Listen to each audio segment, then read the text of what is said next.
Salam əziz izləyicilər. Bugün biz Ağsu şəhərində bugünkü gündə əsayişimizi qoruyan Azərbaycan xalqına, polisləri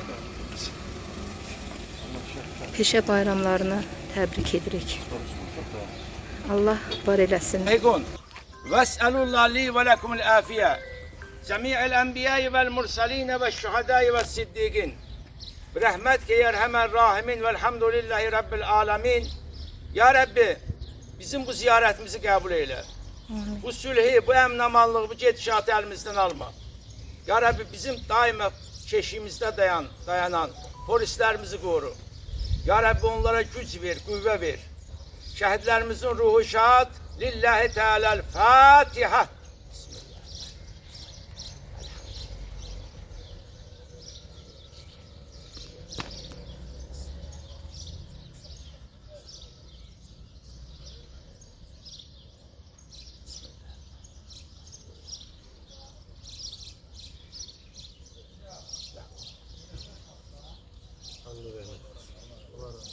Allah şehitlerimizin ruhun şad eləsin. Allah Teala ziyaretimizi kabul eləsin.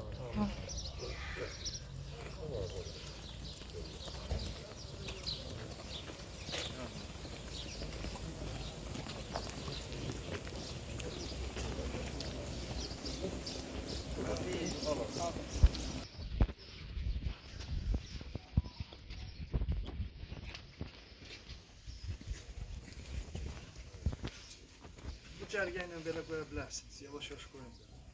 Gəl.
Bir yerde olduğunuza göre öz teşekkürümü bildiririm. Sağ olun, var olun. Sizle biz beraber halkımızın, devletimizin əziyyətini çekirsiniz.